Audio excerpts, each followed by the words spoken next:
O papel do ACS é levar informação ao paciente, fazer com que ele venha até o UBS e ele consiga ser acompanhado, fazer o tratamento necessário, onde ele venha diminuir o fluxo dos hospitais, do AMA, da UPA. É isso. É uma pessoa comprometida com o trabalho para poder fazer a diferença na vida dos nossos pacientes da UBS, para interagir com eles, orientar e encaminhá-los de forma coerente. É o profissional responsável em levar a prevenção de saúde. Você vê a situação da pessoa, você conversa com a pessoa, você leva os problemas da área à unidade de saúde. Eu entro às 8, 1 hora de reunião de equipe, passamos o caso, coloco alguém no cadastro, né, revejo a minha ficha, vejo qual rua eu vou visitar, pego a lista de assinatura, o Smart e vou na minha rotina normal. Eu passei por desafios porque assim, quando eu entrei eu era de uma equipe e o primeiro trabalho que eu fiz nessa área me chamou muito a atenção o histórico do paciente, alguns problemas, uns casos que eles passaram, então isso mexe com o nosso emocional. Mas a minha enfermeira na época, ela relatava sempre para que a gente não absorvesse muitos casos, para que a gente não ficasse tão envolvidos. Eu estava em visita domiciliar na casa dela, ela pegou e me perguntou para que serve o trabalho do agente de saúde. Isso me comoveu porque eu achei que eu não estava passando o meu trabalho de forma sucinta, esclarecida. E com isso eu a esclareci. Hoje ela é muito agradecida, ela participa de grupos aqui, marca consulta, faz exames periódicos. Isso é muito bom, é bem gratificante. Perseverança. Comunicação. Determinação. Empatia. Gosto muito dessa palavra. Não vou fazer com o outro que eu não gostaria que fizesse comigo. Para mim é gratificante, né, trabalhar como ACS, porque eu me identifiquei muito com os pacientes, eu sou uma pessoa que eu gosto muito de ajudar e me deixa muito satisfeita saber que o meu trabalho está tendo resultado, como alguns pacientes que eu já tive casos que não queriam saber de UBS e eu consegui trazê-los ao UBS e hoje eles usam com frequência. Tá bom?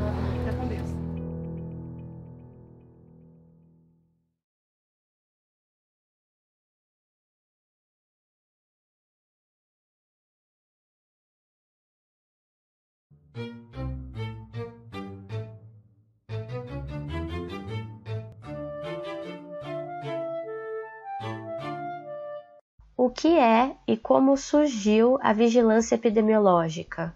O termo vigilância epidemiológica é de emprego recente, entretanto, reflete transformações observadas em eventos de saúde ao longo dos séculos. A vigilância epidemiológica está baseada na informação de ocorrência e de distribuição de doenças e de agravos da população.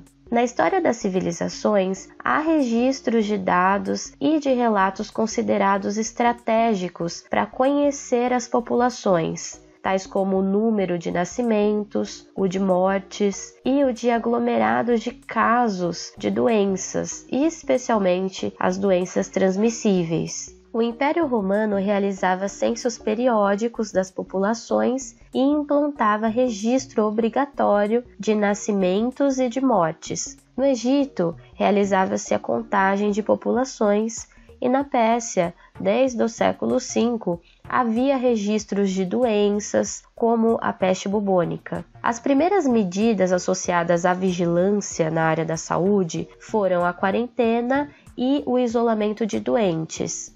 Posteriormente, foram introduzidas medidas mais abrangentes, a obrigatoriedade da notificação de doenças transmissíveis, monitoramento de contactantes e medidas compulsórias de vigilância de enfermidades. No século XIX, no Brasil, as principais medidas relacionadas à vigilância foram a contagem de população, principalmente de escravos, com finalidades comerciais, e a descrição das doenças infecciosas utilizada para análise das condições de vida e de saúde das populações. O início do século XX foi marcado por cenário insalubre e crítico de epidemias de varíola, de peste bubônica, de febre amarela, e de cólera, com prejuízos para os produtores agrícolas e para a indústria, ainda incipiente no país. Para garantir a produção e a circulação de mercadorias e de riquezas, como também o livre fluxo de agentes comprometidos com a manutenção da ordem social, foram promovidas mudanças para melhorar as condições de saúde na capital da República e, naquele momento, o perfil epidemiológico brasileiro se caracterizava pelas doenças transmissíveis, denominadas infecto-contagiosas. E com o propósito de sanear as cidades e de combater as endemias em áreas de interesse comercial, foram desenvolvidas campanhas focais sobre determinadas doenças. No Rio de Janeiro, sob a coordenação de Oswaldo Cruz, as ações de controle focaram a febre amarela, a varíola e a peste. No interior de São Paulo, Carlos Chagas coordenou as ações de controle da malária. Interesses comerciais, processos migratórios, avanços tecnológicos e científicos e melhorias nas condições de trabalho foram determinantes na aplicação de medidas de controle sanitário, que resultaram na redução da mortalidade, especialmente na camada mais abastada da população. O enfoque centrado na vigilância das pessoas persistiu até a segunda metade do século XX, no país e no mundo, quando o conceito de vigilância epidemiológica foi ampliado para além da observação sistemática e ativa de casos suspeitos ou confirmados de doenças. Em 1965, a Organização Mundial de Saúde, a OMS, utilizou desse termo para designar as atividades da Unidade de Vigilância Epidemiológica da Divisão de Doenças Transmissíveis. Em 1968, a 21ª Assembleia Mundial da Saúde consagrou a abrangência do sentido do termo vigilância epidemiológica, contemplando as doenças e os agravos de interesse para a saúde pública, e não somente as doenças transmissíveis.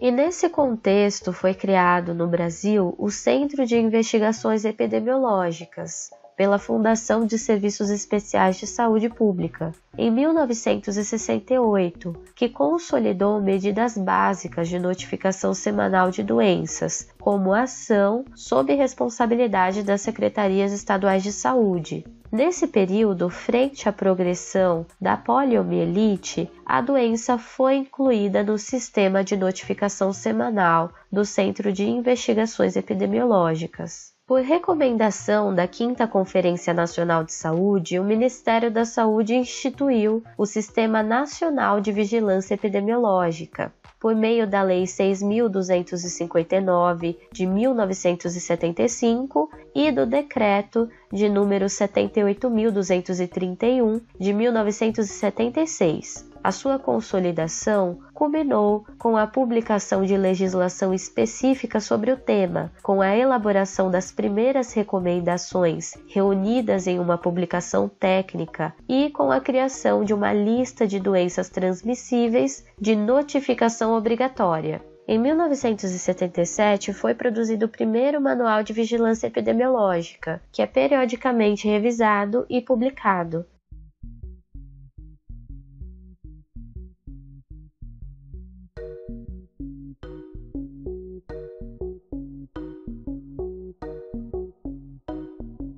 A Lei 8.080 de 1990 define vigilância epidemiológica como um conjunto de ações que proporciona o conhecimento, a detecção ou prevenção de qualquer mudança nos fatores determinantes e condicionantes de saúde, individual ou coletiva, com a finalidade de recomendar e adotar as medidas de prevenção e controle das doenças ou agravo.